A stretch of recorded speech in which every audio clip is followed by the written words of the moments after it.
Well, hey everyone, it's Marcus and welcome to more Zooming in the Jungle Room. Today I'm heading all the way over to Sydney where I'm speaking to Rob Gaylard. He is, of course, the Nomadic. Rob, how are you today? Good, thanks, Marcus. Yeah, pleasure to be with you here today, for Oh, sure. thank you. And you know what? Thank Lord, we are finally entering the summer period because the weather is just exceptional in Australia right now, hey? Yeah, it's been a beautiful day in Sydney for sure. Yeah, lovely day. So good Um, one for the beach. Adelaide, I think Adelaide is very fast approaching the 50 degrees mark. I reckon Wow, it's getting really hot over here. But you know what? wow, It's all part of the Australian summer. Um, that's very hey, true. the reason why we're talking today is because you have just had your brand new single come out, Marie Antoinette. Can I just say, hauntingly beautiful. Thank you, Marcus. Appreciate you listening. Appreciate the feedback. What was the inspiration behind the song? I guess there was some personal stuff going on at the time. It's kind of generally inspired by the idea that sometimes you're sort of with someone and you're kind of almost there, but not quite. And you know that you've both got to go your separate ways to sort of grow and evolve and have, personal revolutions in your life. And so there's a lyric there, this could be good for you, or, don't you know, crisis can be good for you. And I think it's inspired by the idea that often when we're at our lowest ebb, actually, there's new horizons on the way. That's the name of the album. There's light on the way. There's light at the end of the tunnel.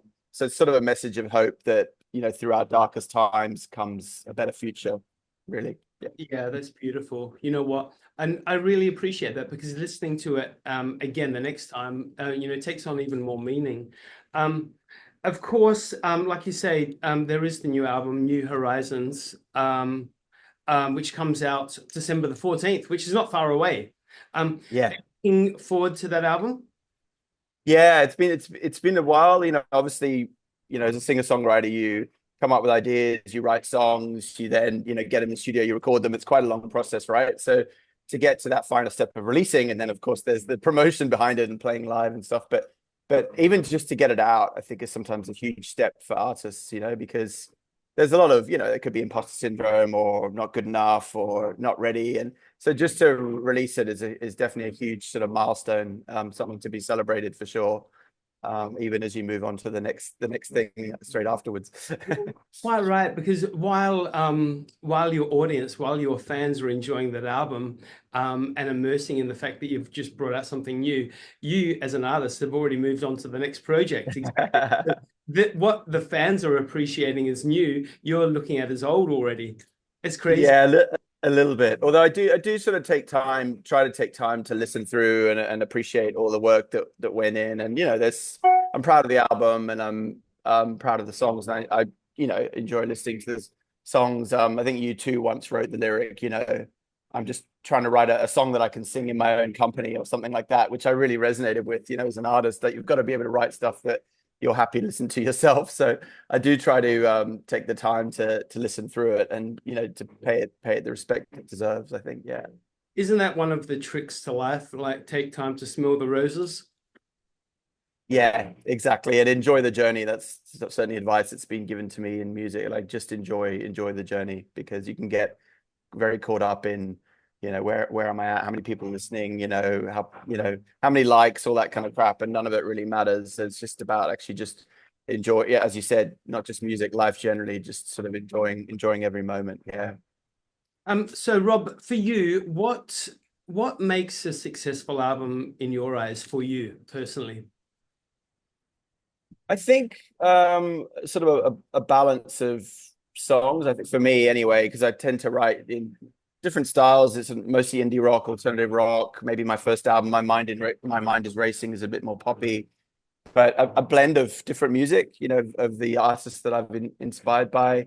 A blend of different themes. There's stuff about change and evolution on the album. There's stuff about treading water. The first song is literally called Treading Water. Yeah. There's another song called Don't Give Up on Your Dreams. It's sort of about weaving those different themes together of like, yeah, life basically, and holding on to your dreams and getting through periods where you might be stuck in a rut, learning from, personal and professional change, learning and evolving and growing. So something that's able to sort of weave all those things. And I tend to try and write, I touch on some social issues as well. There's a song called Blood Red Sky, which is about the Australian bushfires of 2020. Yeah. That hasn't been released yet, so that'll be one of the ones on the album that hasn't been released. So I do try and as I'm inspired, obviously I don't force it, but if I'm inspired by a certain theme, I'd like to try and weave that in as well. Yeah. That 220 period, what a crazy year that one was. Yeah, Can't do exactly. that Yeah, one we had again. yeah, Wonders are. bushfires and then COVID straight after, right? And yeah, we've never been the same since, obviously. Yeah. Then there were the race riot before.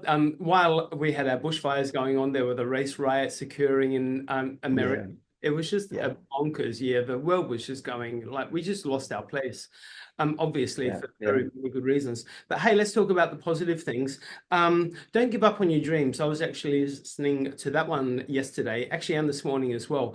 And don't take this as a comparison. Take this as a compliment because I'm a massive fan of both you and the person I'm about to mention. But it really gives me the Bryan Adams kind of vibes. Have you Okay. ever Yeah. had someone say that to you before?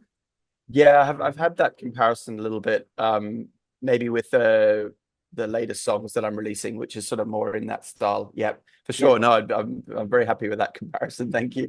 Because I mean, like all of your fans would know, I mean, the genres that you play in can be really quite diverse.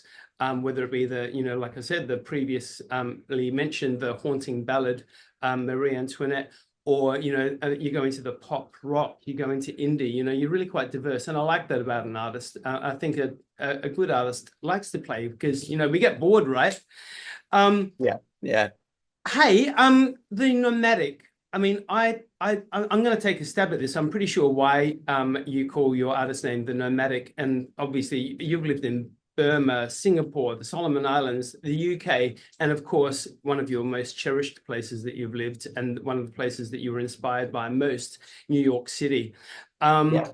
When did you realize that you were someone essentially a gypsy? When did you want to just travel the world and take it all in as a young boy? Yeah, I think, well, it's funny, yeah, because my dad was a diplomat, my mum was a teacher, so they were always, moving from country to country. Funny enough, I hated it. I would sort of cry every time we were about to move to a new place. I would like burst into tears, and my sister would be so happy with the adventure. And now my sister's sort of settled in the UK, and I've kept up the nomadic theme. So it's interesting how it works. Yeah, I don't know, maybe late teens and early kind of 20s. I started to sort of just get that vibe, get a little bit restless. As I'm getting older, I'm trying not to get so restless every few years. I managed to stay in New York for a while because, I guess because of the music mostly. Yeah. And now I've been, I guess, 2.5, almost 3 years now back in Sydney. So I'm trying not to, because there is a cost to sort of moving all the time. Yeah. But there is definitely that part of me where, yeah, just that itch to sort of try something new, learn a new language, discover a new culture, discover how the music, the scene is there. And yeah, that I think will always be part of me for sure. Yeah. Absorb yourself in life, right? There's also a slightly funny name behind the Nomadic because my cousin is called Maddie and she's also a musician. She's a bit younger than me and we're almost like brother and sister, very close. And I joked with her at one point that I was going to form a band and call it Nomad, as in nomad, as in she wasn't allowed in the band. So I think that was we got on well. We kind of like tease each other. And I think that was the first genesis of the idea. And then eventually it evolved into the Nomadic. So yeah. I love it. Hey, let's go back to when you were younger again. Who were you listening to growing up that really led your direction into the style of music that you produce now? Yeah. It's a good question. I mean, obviously, I was a bit young in the 80s, but there were some groups in the 80s, obviously, that, Simple Minds, U2, Dire Straits, it's actually a very underrated decade, even, it gets a lot of shit, the 80s, but there's a lot of great music coming out of the 80s, right? The Police, etc. And I do remember in the Solomon Islands, like, my sister was a bit older and she'd bring over, I don't know, Eurythmics or, Dire Straits and, on cassettes, and we'd listen to it.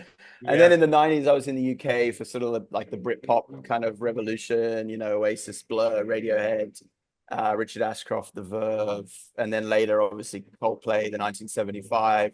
So all those kind of bands and big influences. And then in America, the War on Drugs, I think they're probably my biggest influence now. Phosphorescent, as an artist based out of Brooklyn. Great song called Song for Zula, which I love. and the National in terms of, you know, their approach to sort of storytelling and lyric writing. So it's sort of evolved, but probably the Britpop phase in the UK was, I mean, that's certainly when I learned to play guitar. Everyone had to play Wonderwall, put it that way.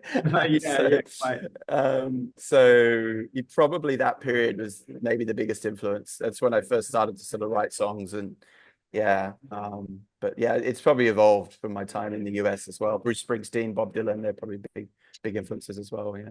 I was actually going to mention that there's a couple of songs that I was listening to also. I think it was Drifter that Yeah.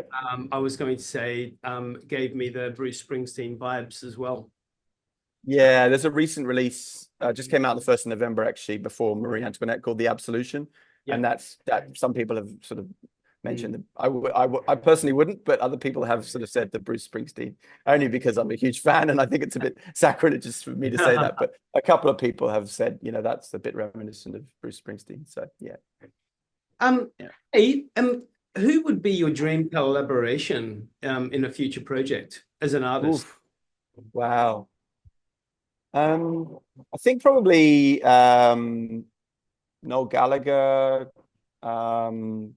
Chris Martin. Certainly some of the early Coldplay stuff is amazing. Bernard Fanning in terms of Australia. Oh, he's amazing. Yeah, massive Powderfinger fan.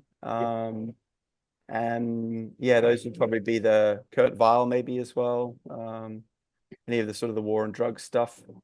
Yeah, those would probably be my big top 4, top 5. Yeah. So, like we said, Horizons comes out on December the 14th, just in time for Christmas. Awesome. Yeah. A bit of Christmas listening there for us, Christmas Day. But after that, when we kick off 2025, is there a chance of an Australian tour promoting the album? Yeah, we're sort of working on that a bit at the moment. You know, probably start in Sydney and around Sydney, Newcastle, Wollongong. But throughout the year, yeah, we will be looking to sort of roll that out, and get out to, you know, Adelaide and Melbourne, and yeah, that would be probably sort of mid-year. But yeah, we'll start to roll out and play the album as of, you know, January onwards, I would say, or as soon as everyone comes back from Christmas break. Yeah, exactly. Once everyone's hangovers are gone and forgotten. Exactly. Hey, one last question for you. What does music mean to you? Wow. I mean, I think it means everything. I think it's without getting too deep, it's a few years back when I had all these songs and I wasn't doing too much with it. I just had this sort of nagging, almost like a deathbed promise to myself to do something with it. And even now, I've noticed a few times, like I can be in a restaurant or in a cafe and a song comes on, and I kind of get lost in the music. Yep. And everyone around me, I know, is just talking, not paying any attention to the song. And so I've realized, you know, just that it means a little bit extra to me than the average person. I mean, you'll understand what I'm talking about, and other artists will. But you can just sort of get lost in it, and you can get lost in flow of writing, or even listening to a good playlist, or listening to your favorite song, and you just sort of get lost in it. And that's when I realized that, you know, it means more to me than the average person. And in that sense, like, back to the question of what is success, it's like, if you're enjoying it and it's bringing meaning to your life, then, you know, that's, to me, that's success, you know. So yeah, that I would say it means everything to me. Yeah. I like that. You know, for me, Rob, my thing that brings me my sense of self is finding myself in nature, which is why I have so many freaking indoor plants. And music and plants balance out my life. And, you know, in the crazy days, the world is bonkers right now, let's be honest.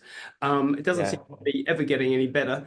But, you know, maybe it's just the way of the world. It's just a judgment, I guess. But for me, I find my peace and tranquility in my music and in my indoor plants, you know. Fantastic. And there's a lot of evidence around that, right? In terms of psychology, blue mind, green mind, you know, the recovery you get from being close to nature. There's a lot of studies on that. Yeah. Well, Rob, I super duper hope that you put Adelaide on the agenda when you announce your tour, and I will be there We've got some Fantastic. amazing venues in Adelaide that I know that you will fit into easily, and Adelaide audiences are probably already lapping you up. Everybody get onto Horizons. Like we said, it's out December the 14th. Marie Antoinette is out now, came out the other day, and like I said, hauntingly beautiful. So give it a good listen, everybody.